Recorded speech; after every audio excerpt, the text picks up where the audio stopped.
everyone, you've joined Kelly Kent in Western Australia, Bunbury in the southwest corner, as part of the Enjoy the Little Things in Life video blog hop. I'm super excited to be joining in, and much thanks to the design team for asking me to be their guest this time round. So the theme for this month's video blog hop is 3D, and I can't wait for you to see what everyone's designed. Let me turn you around and I'll show you my project.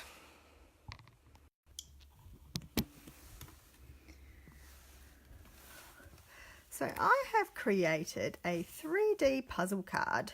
So I've used the pieces from one of the new bundles.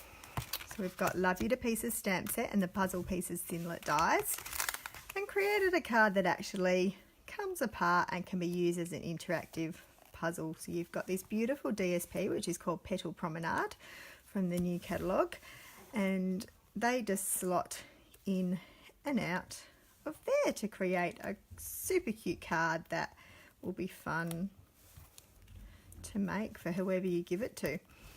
So let me show you how I did that. So I've cut up all my pieces. So I've got a thick Whisper White card base.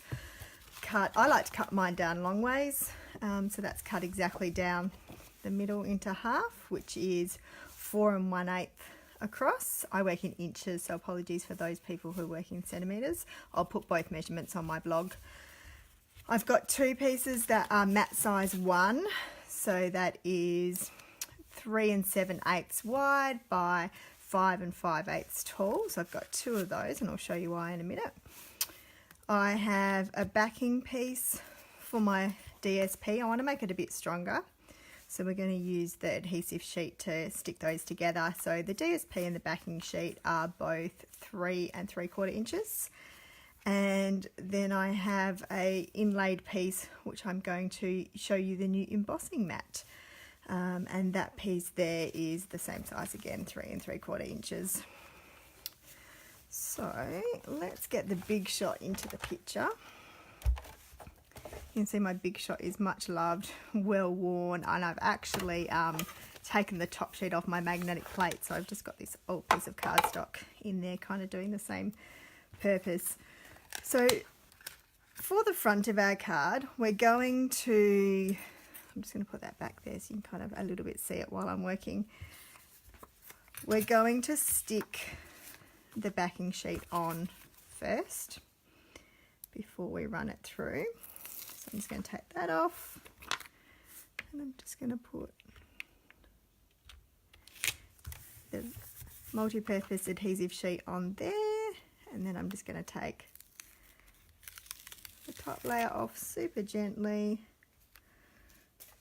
and put the DSP. Now this DSP makes a great puzzle piece because it's patterned. It's like the image that you would get on a puzzle. Now the reason I've backed that is to actually give it some extra strength, because the DSPs themselves are quite thin. And then we're just going to cut that out.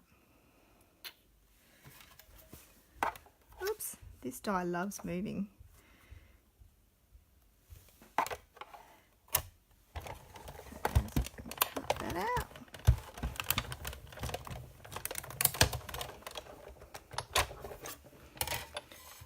You can see that that has now cut my puzzle pieces.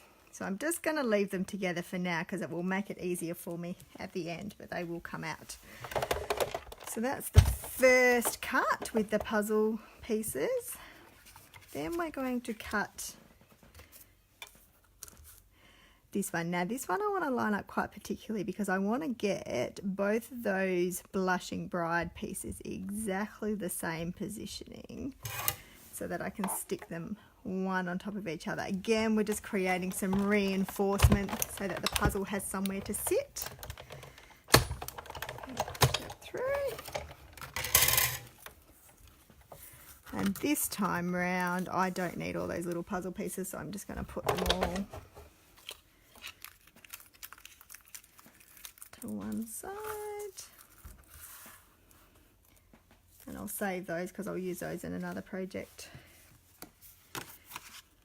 And I'm going to try and line that up at about the same point that I had the other one. Now if you need to, you can draw that up with pencil and get them exact.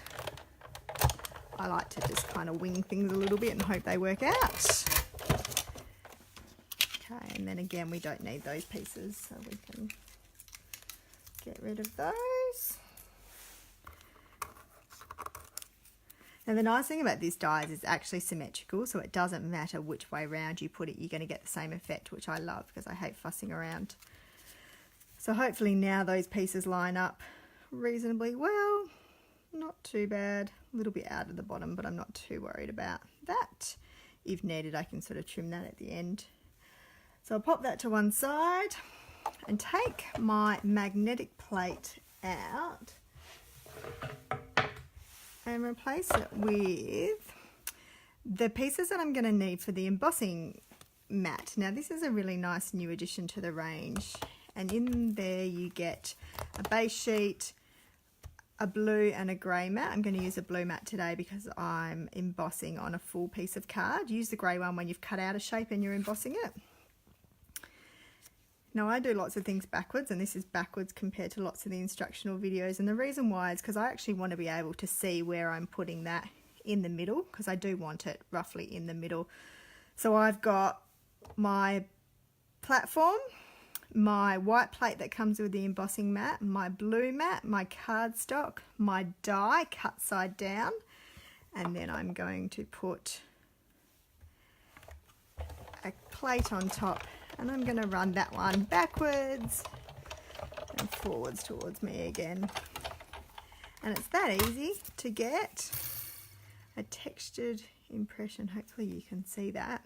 So that then has just given my puzzle pieces their shape and somewhere to sit into. So we'll just move all that to one side for a minute. Okay, so I've now got my card base, my puzzle backing, my two top sheets, and my puzzle. So I'm using Tombow liquid glue for this one, so I'm going to put some glue on here and stick both of those pieces together. Try and get them lined up reasonably well.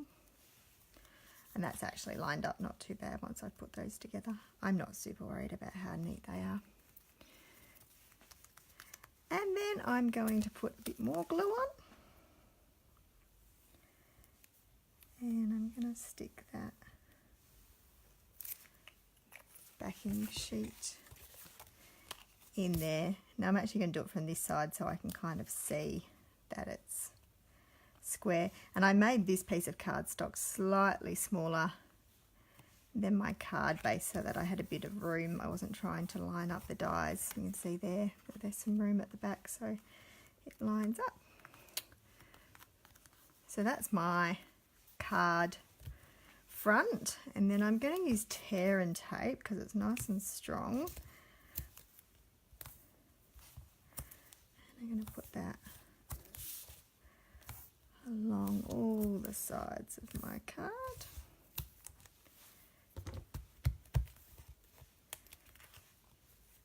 Just ready for sticking it on. And you don't have to add things like ribbon, but it's always kind of a cute little finish to add some ribbon. So this is the powder pink shimmer ribbon, which is fun to work with. So I'm going to do a bit of a fake bow tie around. So I'm actually just going to stick that all the way across like that, and then just use this tear and tape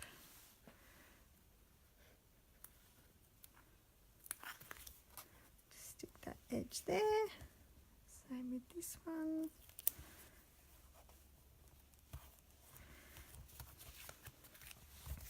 And then here's where the fake bit comes in. Rather than wrapping that round and trying to tie a bow, I'm actually just going to tie a bow. Always tie bows off the reel because then you're not trying to work with really short pieces of ribbon.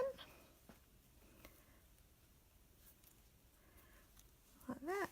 And then just trim the edges. Work out which way those edges want to go. Sometimes you've just got to pull it back. And there we go. Be firm with it.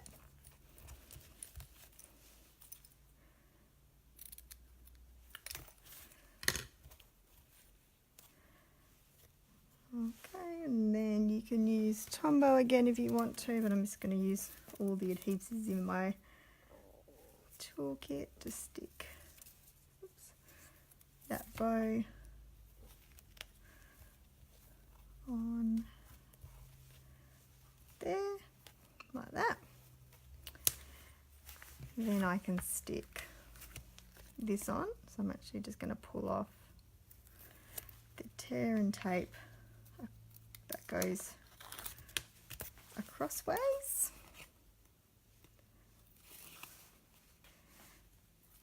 And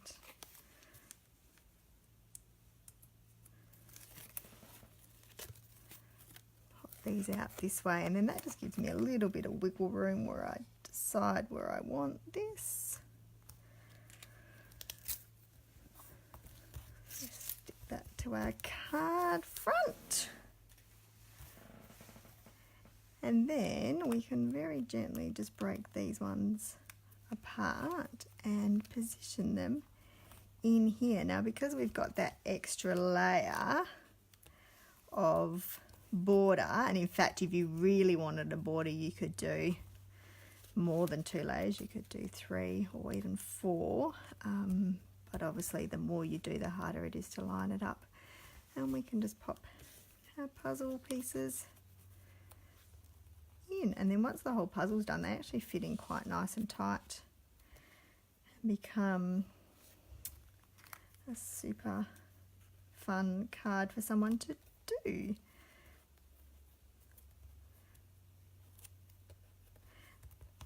The petal promenade's actually quite a challenging one to get back in because so many of the pieces could go in any direction. So that's back in there. Let's just do the love you. We'll just grab some white cardstock.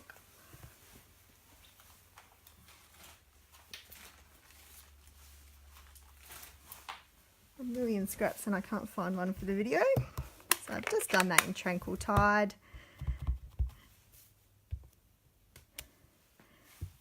And then I'll cut that one out using the Big Shot and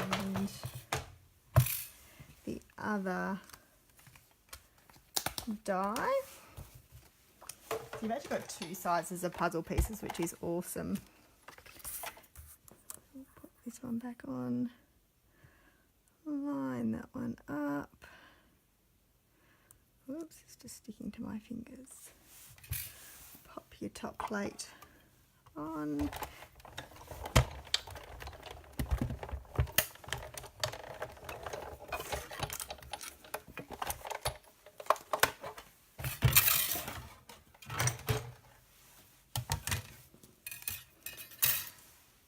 And then attaching that on here, and you can see that I've just made it overlap, and again you can use whichever adhesive you prefer.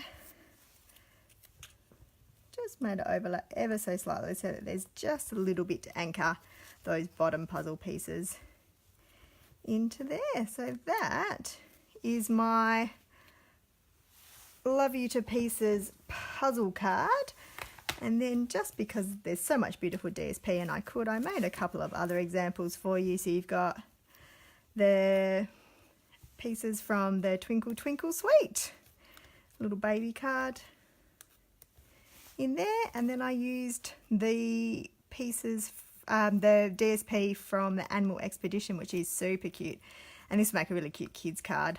They can do their own puzzle, so if you can get them nestled in there, they stay in quite nicely, and you can, if you get them in properly, they actually will stay in there for quite a bit, and even if they fall out in the envelope, then it's fun for them to put it back together when they get their card. So thanks for joining me today. It's been awesome to create this video for you. All the details will be on my blog, mypapercraftjourney.com. Leave me a comment to let me know how you enjoy the project, and make sure to visit the rest of the design team. Thanks everyone.